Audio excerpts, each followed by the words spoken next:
அனைவருக்கும் வணக்கம். 10th new Tamil book இயல் 4 உரைநடை உலகம் செயற்கை நுண்ணறிவு. உயிரினங்களில் மனிதரை உயர்த்தி காட்டுவது அவர்களின் சிந்தனை ஆற்றலே. அந்த சிந்தனைக்கு தொழில்நுட்பமும் துணை செய்கிறது. மனிதர்கள் செய்யும் வேலைகளான மொழிபெயர்ப்பு, இசை அமைப்பு, மகிழுந்து ஓட்டுதல் முதலியவற்றை செய்ய கணினி கரங்கள் நீள்கின்றன.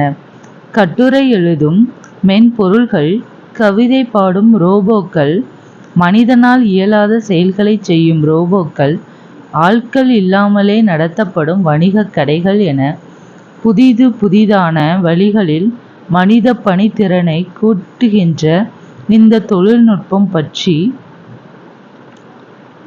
ஒரு மென் சுற்றறிக்கை. பள்ளி ஆண்டு விழாவுக்கான கவிதை கட்டுரை போட்டிகள். கலந்து கொள்ளும் மாணவர்கள் நான் விரும்பும் தமிழகம் என்னும் தலைப்பில் ஒரு பக்க அளவில் கவிதையும் 4 பக்க அளவில் கட்டுரையும் எழுதி பள்ளி மின்னஞ்சல் முகவரிக்கு அனுப்பவும். உங்கள் படைப்பு உங்களின் செயற்கை நுண்ணறிவு உதவியாளரை கொண்டு எழுதப்படவில்லை என்று பள்ளியின் செயற்கை நுண்ணறிவு வல்லுநரிடம் சான்று பெற்ற பின்னரே தேர்விற்கு எடுத்துக்கொள்ளப்படும்.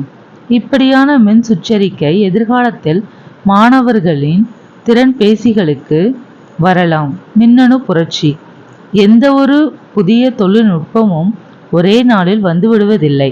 1980களில் ஒவ்வொருவருக்குமான தனிநபர் கணினிகளின் பர்சனல் கம்ப்யூட்டர்ஸ் வளர்ச்சியும் இணைய பயன்பாட்டின் பிறப்பும் இன்றைய மின்னணு புரட்சிக்கு டிஜிட்டல் ரெவல்யூஷன் காரணமாயின.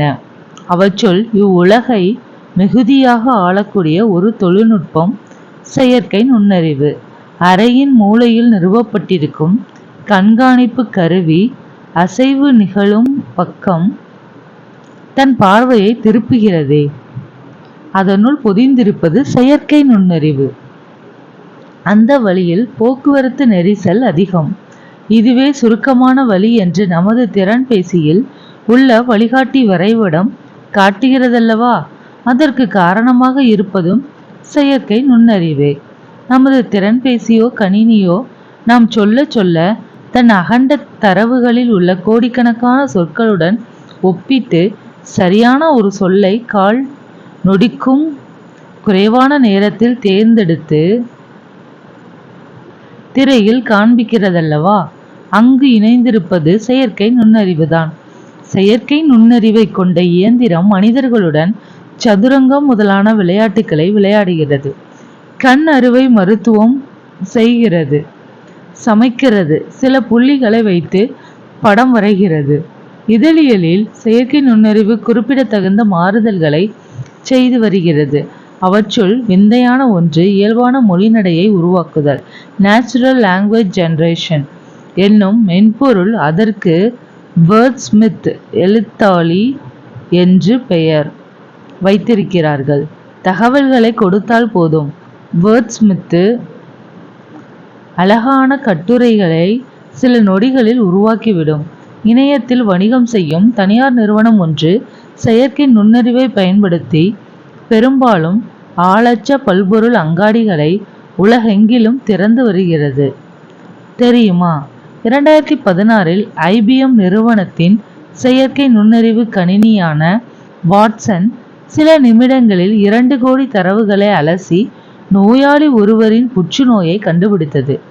2016இல் IBM நிறுவனத்தின் செயற்கை நுண்ணறிவு கணினியான வாட்சன் சில நிமிடங்களில் 2 கோடி தரவுகளை அலசி நோயாளி ஒருவரின் புற்றுநோயை கண்டுபிடித்தது. சீனாவில் 50க்கும் மேற்பட்ட மருத்துவமனைகள் இயந்திர மனிதர்களை பணிக்கு அமர்த்தியுள்ளன. அவை அங்கு வரும் நோயாளிகளின் குரலையும் முகத்தையும் அடையாளம் கண்டு அவர்களின் கேள்விகளுக்கு பதில் சொல்கின்றன. சீன மொழியின் வெவ்வேறு வட்டார வழக்குகளையும் கூட அவை புரிந்து கொண்டு பதிலளிக்கின்றன. செயற்கை நுண்ணறிவு நமக்கு எப்படி அறிமுகம் ஆகிறது? இவ்வுலகை இதுவரை மென்பொருள் சாஃப்ட்வேர் ஆண்டு கொண்டிருக்கிறது. இனிமேல் செயற்கை நுண்ணறிவு தான் ஆளப்போகிறது. சமூக ஊடகங்கள் வழியாகவும் மின்னணு சந்தை மூலமாகவும் செயற்கை நுண்ணறிவு கொஞ்சம் கொஞ்சமாக நம்மிடம் வந்து சேர தொடங்கிவிட்டது. சமூக ஊடகங்களில் நீங்கள் பார்க்கிற ஒவ்வொன்றும் தேடுபொறிகளில் தேடி கிடைக்கும் விடைகளும் செயற்கை நுண்ணறிவு தீர்மானிப்பதைத்தான். தொழில்நுட்ப வரையறைகளின்படி செயற்கை நுண்ணறிவு என்பது ஒரு மென்பொருள் அல்லது கணினி செயல் திட்ட வரைவு, கம்ப்யூட்டர் புரோகிராம் எனலாம். அது தானாக கற்றுக்கொள்ளக்கூடியது. இந்த அறிவை கொண்டு தனக்கு வரும் புதிய புதிய சூழ்நிலைகளில் மனிதரைப் போல தானே முடிவெடுக்கும் திறனுடையது. ஒளிப்படங்கள், எழுத்துக்கள், காணொளிகள், ஒலிகள் போன்றவற்றிலிருந்து கற்றுக்கொள்ளும் இயல்புடைய மென்பொருளை ஆராய்ச்சியாளர் வடிவமைக்கிறார். அவ்வாறு கற்றுக்கொண்டதை அந்த இயந்திரம் தேவைப்படும் இடங்களில் தேவைப்படும் நேரங்களில் செயல்படுத்தும்.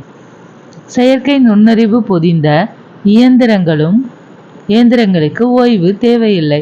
செயற்கை நுண்ணறிவால் பார்க்கவும் கேட்கவும் புரிந்து கொள்ளவும் முடியும் என்பதே அதன் சிறப்பு. மனிதனால் முடியும் செயல்களையும் அவன் கடினம் என்று கருதும் செயல்களையும் செய்யக்கூடியது செயற்கை நுண்ணறிவு.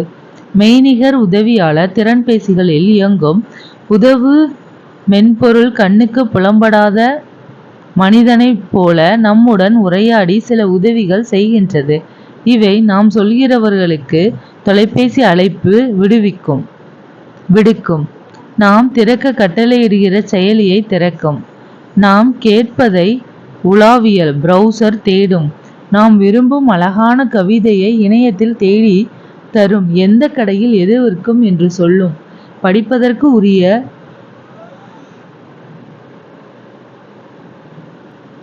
நூல்களை பட்டியலிடும். நாம் எடுத்த ஒளிப்படங்களை பற்றி கருத்துரைக்கும். எதிர்காலத்தில் உங்கள் நெருங்கிய நண்பர்கள், குடும்பத்தினர் ஆகியோரை விடவும் இதுபோன்ற மெய்நிகர் உதவியாளர் உங்களை நன்கு அறிந்தவர்களாக இருக்கும்.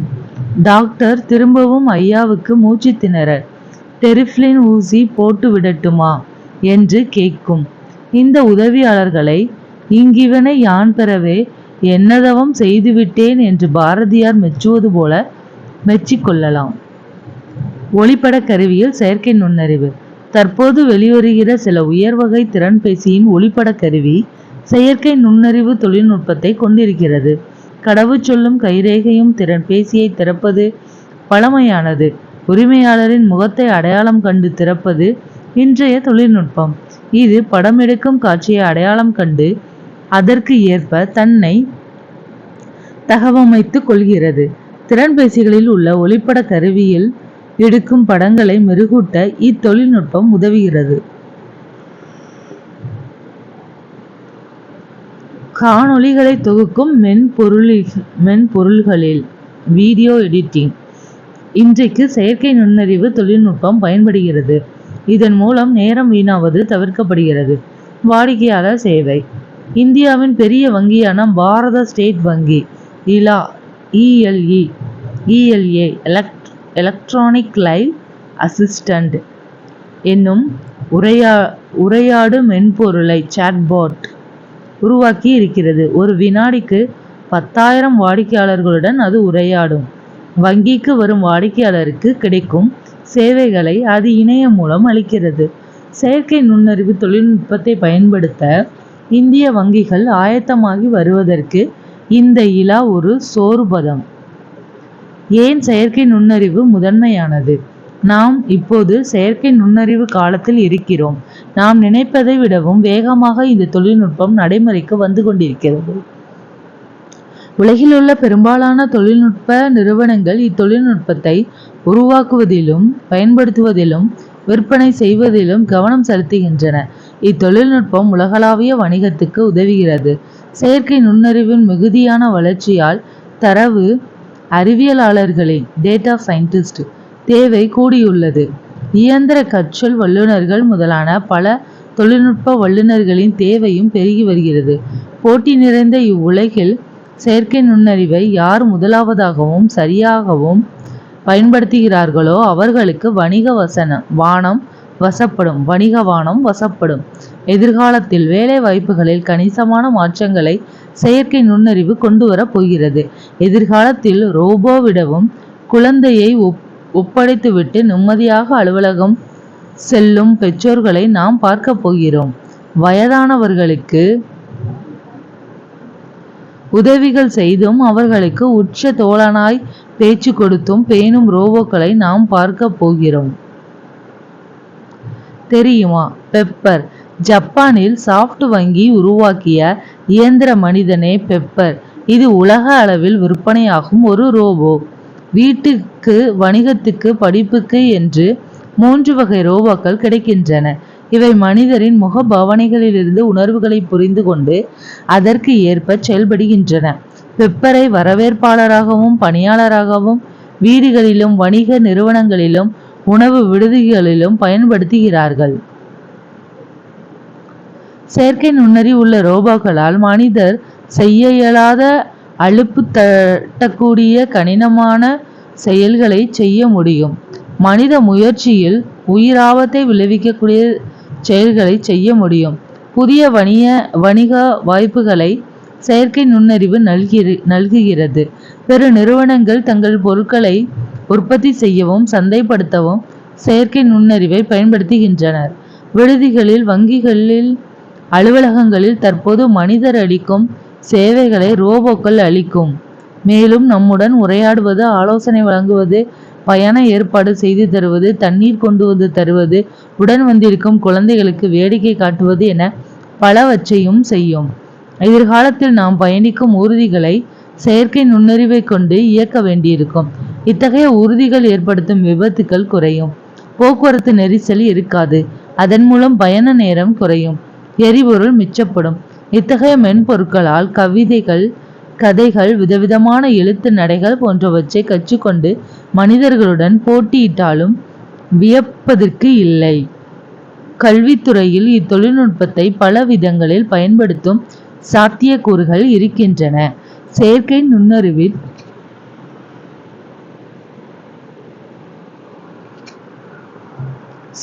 நுண்ணறிவின் பொதுவான கூறுகள். செயற்கை நுண்ணறிவு நமது வாழ்க்கையையும் வணிகத்தையும் நம்மை அறியாமலேயே வளப்படுத்தி கொண்டு இருக்கிறது.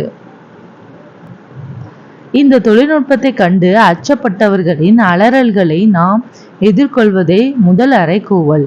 ஒவ்வொரு புதிய கண்டுபிடிப்பு அறிமுகமாகும் போதும் பழைய வேலைவாய்ப்புகள் புதிய வடிவில் மாற்றம் பெறுகின்றன.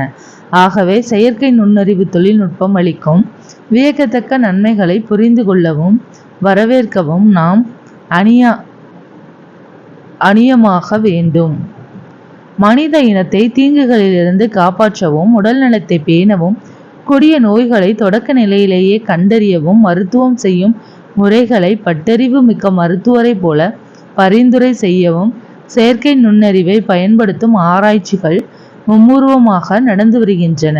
கல்வியறிவு என்பது ஒரு காலத்தில் வாழ்க்கையில் முன்னேறுவதற்கு எழுத படிக்க தெரிந்த கல்வியறிவே போதுமானதாக இருந்தது. இப்போது கல்வியறிவுடன் மின்னணு கல்வியறிவையும், டிஜிட்டல் லிட்ரசி, மின்னணு சந்தைப்படுத்துதலையும், டிஜிட்டல் மார்க்கெட்டிங் அறிந்திருப்பது வாழ்க்கையை எளிதாக்கவும் வணிகத்தில் வெற்றியடையவும் உதவுகிறது. ஆனால் எதிர்காலத்தில் செயற்கை நுண்ணறிவு பற்றிய அறியும் 4வது தொழிற்புரட்சியின் தொழில்நுட்பங்களை பயன்படுத்தும் அறிவுமே நம்மை வளப்படுத்த உதவும். ஆனாலும் முன்னேற்றமே. மனித கண்டுபிடிப்புகள் அனைத்திலும் நன்மை தீமை என்று 2 பக்கங்கள் இருந்தே வந்திருக்கின்றன. அதற்கு ஏற்ப மனிதர்கள் தங்களை மாற்றிக்கொள்வார்கள். இப்போது உலகில் இங்கொன்றும் அங்கொன்றுமாக பயன்பாட்டில் இருக்கின்ற செயற்கை நுண்ணறிவு தொழில்நுட்பம் எதிர்காலத்தில் உலகின் ஒவ்வொரு துறையிலும் அளவிடற்கரிய முன்னேற்றத்தை தரும். எத்திசையும் புகழ் மணக்க. சீன நாட்டில் கல்வெட்டு. சீன நாட்டில் காண்டன் நகருக்கு 500 கல் வடக்கே ஜுவன்சவ் என்னும் துறைமுக நகர் உள்ளது. பண்டைய காலத்திலும் இது சிறந்த துறைமுகமாக விளங்கிற்று. அந்த காலத்தில் தமிழ் வணிகர்கள் இந்நகருக்கு அடிக்கடி வந்து சென்றுள்ளனர். அதன் காரணமாக சீனாவில் சிவன் கோயில் ஒன்று கட்டப்பட்டது. அது சீன பேரரசரான குப்லாய் கானின் ஆணையின் கீழ் கட்டப்பட்டது என்பதை குறிக்கும் தமிழ் கல்வெட்டு இன்றும் இக்கோயிலில் உள்ளது. இக்கோயிலில் சோழர்கால சிற்பங்கள் அமைக்கப்பட்டுள்ளன. சீன நாட்டு காண்ட நகருக்கு 500 கல் வடக்கே ஜுவான்சவ் என்னும் துறைமுக நகர் உள்ளது. இங்கு அடிக்கடி தமிழர்கள் வந்து செல்கின்றனர். அங்கே வந்து சிவன் கோயில் ஒன்று கட்டப்பட்டது. அது யாரோட ஆணையின்படி கட்டப்பட்டதுன்னா சீன பேரரசு குப்லாய் கான். மேலும் இக்கோயிலில் வந்து சோழர் கால சிற்பங்களும் அமைக்கப்பட்டு உள்ளன. நன்றி.